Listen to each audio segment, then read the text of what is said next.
এর আগের বার তো আমি প্রিয়তমা টিকিটই পাইনি। ৩টা টিজারই খুবই ভালো লেগেছে। এবারও মেবি আরেকটা সুপারহিট মুভি আসতে চলছে। ৩টা কেন? আমি বলবো যে ১৩টা আসুক। আমি ফিল্মে ব্যাক করতে চাই। ছোটবেলায় হচ্ছে সালামি নিতাম। আর এখন হয় দিতে হয়। সালাম করতে গিয়ে একদম বসে থাকি যে দিতেই হবে। বাংলাদেশে যে হিরোইনরা আছে তাদেরও সাথে কাজ করা উচিত। আমাকে কিন্তু ওপার বাংলা মানুষ চেনে। আমার সবগুলো টিজারই খুব ভালো লেগেছে। সবগুলো সিনেমাই দেখার প্ল্যান আছে, যেটা টিকিট আগে পাই। এর আগের বার তো আমি প্রিয়তমা টিকিটই পাইনি। আমি নিজে গিয়ে ২-৩ বার ব্যাক করে চলে আসছি। সো এই জন্য বলছি এবার যে টিকিটটা আগে পাওয়া যাবে সেই সিনেমাটাই দেখবো। ৩টা টিজারই খুবই ভালো লেগেছে। নতুনত্ব মনে হয়েছে। তিনটাই ৩ ধরনের মুভি। সো আমার কাছে মনে হয় আমি কেন, আমাদের দর্শকরা যারা আছেন তারাও যদি মুভিগুলো দেখে তাদেরও ভালো লাগবে। আর আমি তো দেখবো, আমি সো এক্সাইটেড। উনি এক্সপেকটেশন এটাকে বললে ভুল হবে, সে আমাদের হচ্ছে সুপারস্টার। সবাই জানে সাকিব ভাই হচ্ছে আমাদের সুপারস্টার। সো তার সিনেমা বলতেই হচ্ছে সুপারহিট মুভি। সো এবারও মেবি আরেকটা সুপারহিট মুভি আসতে চলছে। ডেফিনেটলি এটা পজিটিভ। কারণ যদি সেকেন্ড 2টা মুভি যদি না আসতো, একটা মুভি হয়েই তো আর মুভি থাকতো না।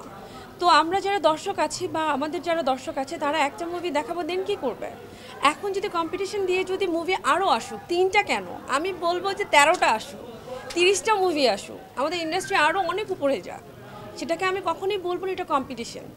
এটা আমাদের ফিল্ম ইন্ডাস্ট্রির জন্য ডেফিনেটলি ভালো। ঈদ নিয়ে পরিকল্পনা আগে যখন ছোট ছিলাম সেটা একটা ডিফারেন্ট পরিকল্পনা ছিল। এখন যেহেতু এক বাচ্চার মা, আমার একটা বাবু আছে, সো তাকে নিয়ে এখন খুব পরিকল্পনা, ফ্যামিলি নিয়ে পরিকল্পনা। এই তো ফ্যামিলি নিয়ে ব্যস্ত থাকি, যেহেতু আমার এইবার ঈদে কোনো কাজ আসতেছে না। ছোটোবেলায় হচ্ছে সালামি নিতাম, আর এখন হয় দিতে হয়। সেটা অনেক মিস করি।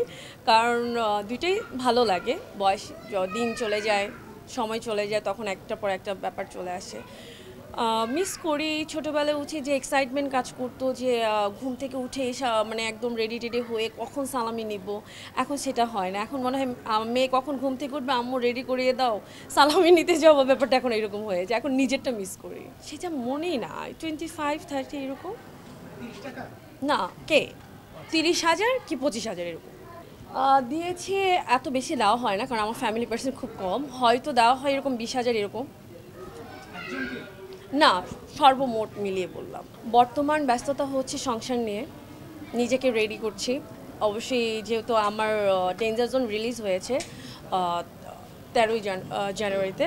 সো তখন আমি যে কমেন্টসগুলো বা দর্শকের যে একটা ব্যাপার আমি দেখেছি যে আমার অনেক বড় একটা গ্যাপ হয়ে গেছে। গ্যাপের পরেও যেভাবে দর্শক আমাকে অ্যাকসেপ্ট করেছে, বা আমার কাছে মনে হয় যে আমার ফিল্মে ব্যাক করা উচিত, আমি ফিল্মে ব্যাক করতে চাই। আমার এই গ্যাপটা আমাকে খুব কষ্ট দেয়, যে আমি, হ্যাঁ, একটি দিক দিয়ে আনন্দ দেয় যে আমি আমার বাচ্চা ফ্যামিলির জন্য এই গ্যাপটা নিয়েছি। বাট ফিল্মের মানুষ তো দিন শেষে ফিল্মটাকে একটা কাছে, মানে ওইটা একটা মনে হয় একটা গ্যাপ হয়ে যাচ্ছে, একটা কষ্ট লাগা কাজ করে। সো ইনশাল্লাহ নিজেকে রেডি করছি ডে বাই ডে। খুব শীঘ্রই দেখা যাবে। না, ওইটা নেওয়া হয়, এটা নেওয়া হয়। যদি ঈদের দিন তো আর দেখা হয় না, ঈদের পরে যদি এফডিসিতে যাওয়া হয় বা কোনো প্রোগ্রামে দেখা হয়, তখন বলি ভাইয়া সালামি দিয়ে যান। সেটা হচ্ছে সবাই দেয়, দেয় না যে কেউ না, মানে না করবে কিভাবে? ছোট তো, পায়ে ধরে বসে থাকি, সালাম করতে গিয়ে একদম বসে থাকি যে দিতেই হবে। না, জয় সালামি দেয় না। এটা আমার ক্ষেত্রে বলবো ডেফিনেটলি এটা একটা নেগেটিভ দিক। কারণ আমাদের বাংলাদেশে অনেক হিরোইন আছে।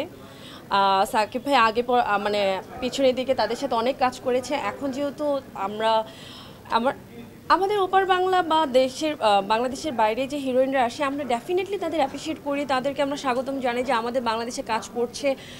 সেটা আমাদের জন্য খুবই ভালো একটা দিক যে আমাদের বাংলাদেশে এসে তারা কাজ করছে।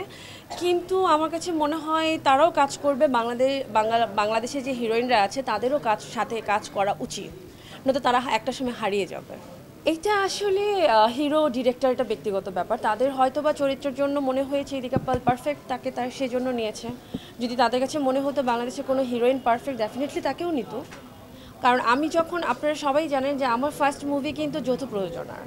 আমার ফার্স্ট মুভি কিন্তু কলকাতায় রিলিজ হয়েছে, আমার হিরো ছিল ওপার বাংলার। সো তারা যদি আমাকে ওই দেশে ওই ওপার বাংলা যদি অ্যাকসেপ্ট না করতো, আমার মুভি কিন্তু রিলিজ হতো না। আমাকে কিন্তু ওপার বাংলা মানুষ চেনে। সো সব কিছু মিলে আমাদের বাংলাদেশেও তাদেরকে আমরা ওয়েলকাম জানাই, সবাই কাজ করবে। আর সেটার মধ্যে বাংলাদেশের হিরো হিরোইন থাকলে দেখতে আরও বেশি ভালো লাগবে।